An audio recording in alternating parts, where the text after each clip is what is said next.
We've all heard that age-old question, am I my brother's keeper? In today's video, I'm going to chat with you about that question and how it applies to you today and show you some examples that just might change your mind. Hi, this is David with David's Tutorials, where I share my experiences in the hope it will help make your life better. Let's get started. Now, there may be some people out there who have never heard the story behind this question, and I'm guessing there are quite a few other people out there who have heard the story, but they won't mind having a refresher on it. So let me share with you where that phrase came from. It was way back thousands of years ago, as told in the 4th chapter of Genesis, that Adam and Eve gave birth to a son, and they named him Cain. And then a little while later, they gave birth to another son, and they called him Abel. Now Cain, he became a farmer, and he grew crops in the fields, while Abel became a shepherd, and he tended the family sheep, mainly for meat and for wool. Now, way back in that time, it was the custom for people to honor God by sacrificing the very best of their work, the fruits of their labor, in a gift to God. Well, now Abel, he brought some of the very best, the fattest pieces of meat, sacrifices from the best animals he had, and he gave them to God. And God was tickled with this. He was very happy with that gift. Now, Cain, on the other hand, he didn't do so well. We don't know whether he was just rather lazy, or whether he didn't tend his crops too well, or whether he was selfish and he kept the best parts of his crops for himself. But as it turns out, the gift that Cain brought to God wasn't the best he could do, and God was not very pleased with that gift. Well, Cain saw that God was pleased with Abel's offering and not pleased with his own offering, and you know what he did, right? He pouted. The Bible says his countenance fell. And so, of course, that sounds to me like he was just frowning and sticking his lips out. Not feeling good. And of course, before very long, Cain started to get angry and he started to get resentful about this. Now, God saw this and he said to Cain, "Hey, Cain, why are you so angry? Why do you look so gloomy? Don't you know if you do well, if you make your sacrifice from good hard work, you'll be happy and cheerful? Don't you realize that when you don't do well, it's only because sin is waiting at your door? Don't be lazy. Don't be greedy. Don't be selfish. Sin wants to pull you in, and you've got to resist it and win out over it." Now, unfortunately, Cain wasn't listening. And he just kept getting angrier and more resentful until finally he called his brother Abel out into the field and he killed him. That's right, he killed him dead. It wasn't much after this that God came to Cain and he said, "Cain, where's your brother Abel?" Well, needless to say, Cain was feeling really guilty. So he did what most people do when asked about a bad thing they did. He snapped back and he fussed. He said, "How should I know? Am I my brother's keeper?" And that's where we got that phrase that's still in use today. Now, I want to get into how that question applies to you and to me in our world today, and I will in just a minute. But first, let me just kind of wind up that story of Cain. After that big old set-to, God and Cain, they had some more words. And God said to Cain, "You are cursed and your fields will never prosper." And Cain wailed, "No, don't do that. Now everybody's going to want to kill me." And God said, "Well, that's not going to happen." And he put a mark on Cain so that wouldn't happen. And Cain, he left town and he went out to the land of Nod, somewhere east of Eden. Well, that's about the end of that story for right now. But let's talk about that question, am I my brother's keeper? I think everyone knows this already, but I'm going to make it clear right here just so there's no question about it. When I say my brother, I'm not talking about any gender. I'm not talking about male or female, and I'm not talking about a sibling, your direct relative. I'm talking about all of humankind, all people everywhere, all of our society. Okay? I have 3 stories to share with you about when I've taken it upon myself to be society's keeper, my brother's keeper, and I'd love to hear your own similar stories. When have you done the same thing?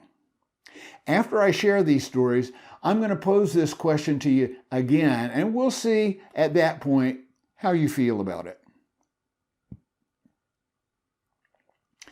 In the first instance, I was shopping in a grocery store, and I saw a mother with a young child, and she was allowing this child, about 2 years old, to stand up in the child seat of the grocery cart. This was terribly dangerous. What would you have done if you saw that? Would you just say nothing? Would you walk away? Well, at that time, I was a safety officer for my unit in the Air Force, and so I felt more than a little bit of responsibility, more than I otherwise would have. And so what I did, I came up to that mother and I told her, look, this is really dangerous. Your child could get injured. You need to make your child sit down. And you know what she did? Did she thank me? Not at all, not even a little bit. No, she did exactly what Cain did when God asked him, where's Adam? She snapped back at me, telling me to mind my own business.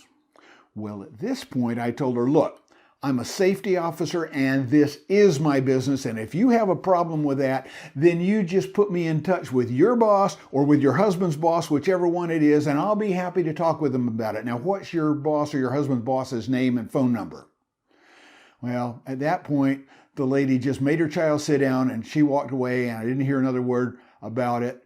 And of course, I never did get the boss's name and phone number. Now, I kind of expected I'd hear back from this, but I never did. But what do you think? Did I do the right thing? Should I have just kept quiet? Do you think it's possible that maybe I saved that child or some future child from a broken skull?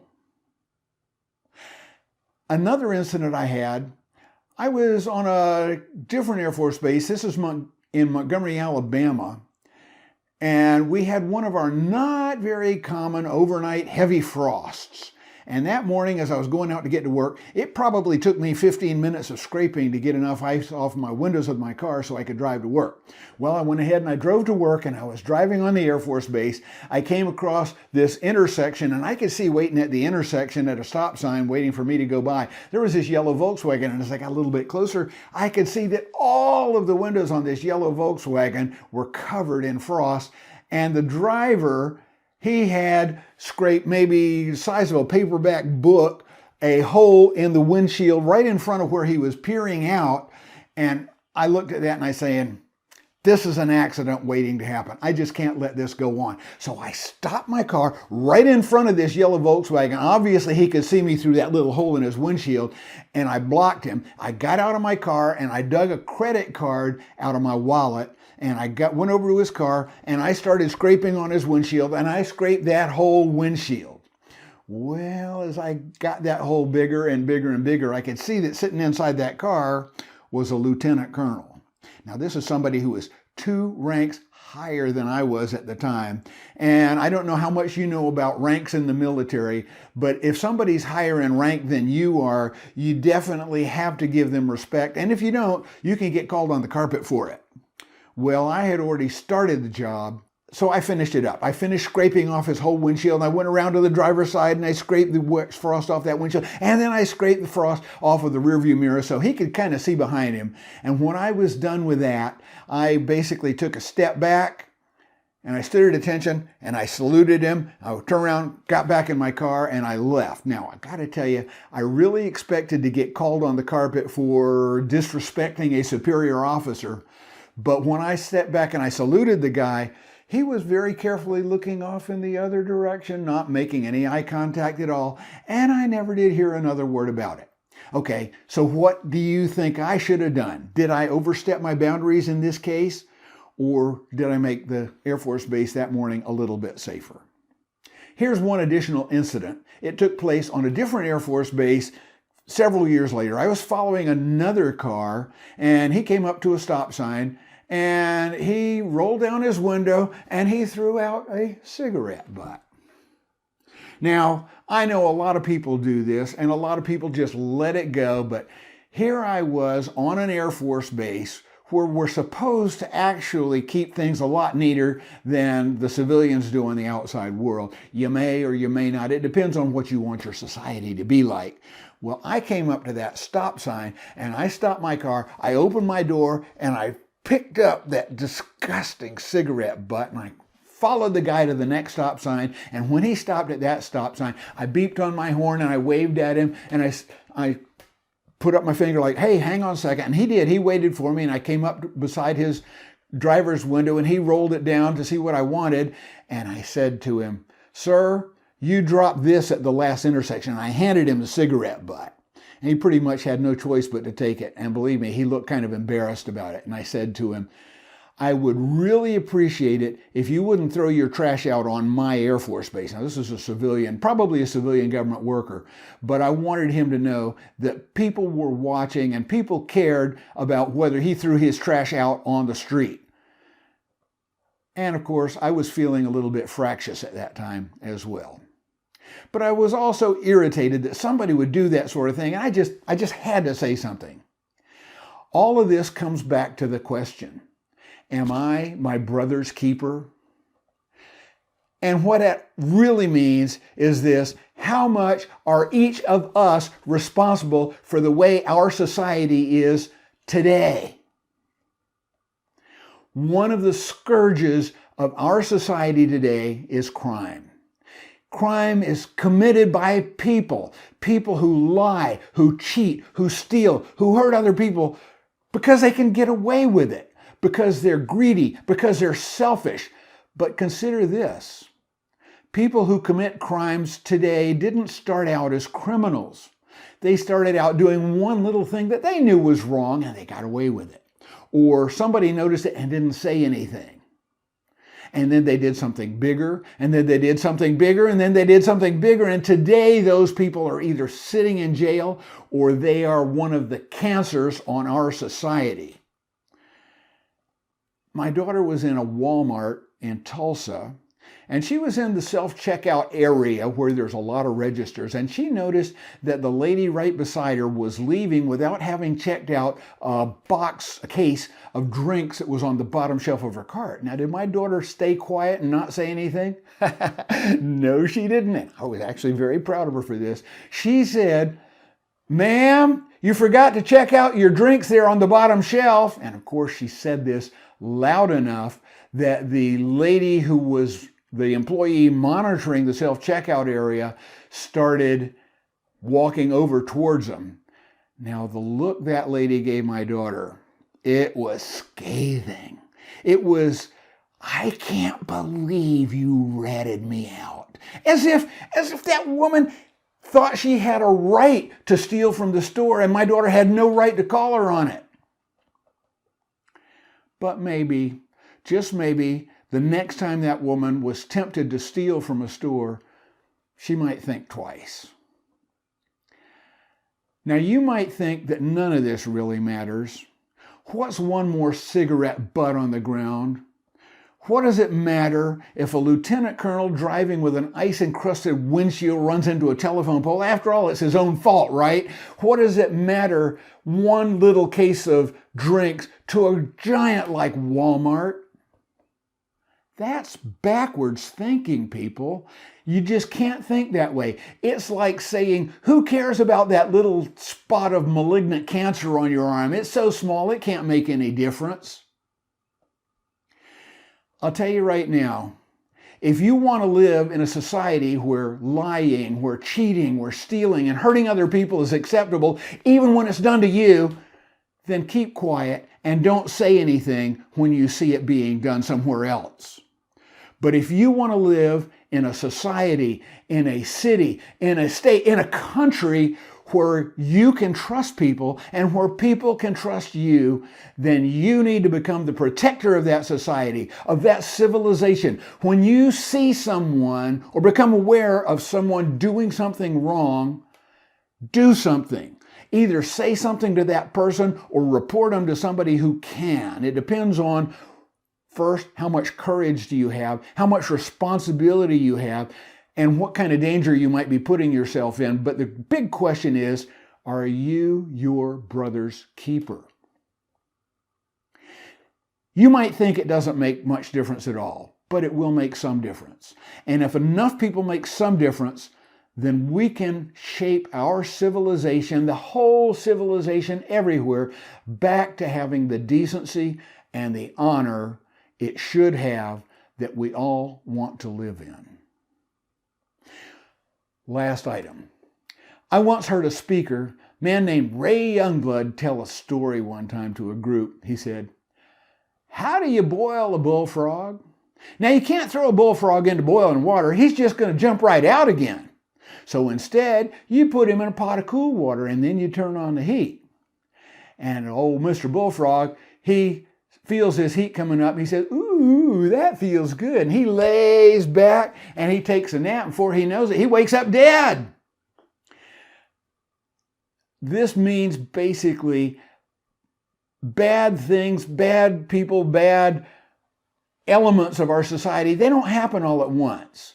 Just like God told Cain about sin lying in wait at the door to ambush you, it's going to creep in a little bit at a time, but before you know it, you wake up in a situation you can't fix. Let me share with you one final thing here about Pastor Martin Niemeier. I'm not sure I'm pronouncing it correctly. Niemo with two dots over it, Ller. Niemeier was born in Germany in 1892, and he became a Lutheran pastor in 1920. When Hitler and the Third Reich came into power, he was all for it. He said, "Man, this is great. We're going to be having all the power and do everything right," until in 1934 he actually met Hitler in person, and he realized immediately that he and his church organization of churches were under really strict surveillance, that they knew a lot about them. And later on, Niemeier became very famous for this particular quote, which he offered out in many post-World War II lectures. He said, and you'll recognize this, "First they came for the socialists, and I did not speak out because I was not a socialist. Then they came for the trade unionists, and I did not speak out because I was not a trade unionist. Then they came for the Jews, and I did not speak out because I was not a Jew. Then they came for me, and there was no one left to speak for me." So let's turn back now to the whole point of this video. Am I my brother's keeper? Are you your brother's keeper? Aren't we all the keepers of our society? Don't we all have a responsibility to help shape it into what it needs to be? Or do we want to get boiled like a bullfrog? Think about that, and think about speaking up, doing something the next time you see someone doing something wrong. Take care, everybody. Leave me your thoughts in the comment section down below, and I'd appreciate a thumbs up if you thought this video was worth it. And if you're not already a subscriber, go ahead and click that subscribe button and then the bell icon, and stay safe. Speak up when you should.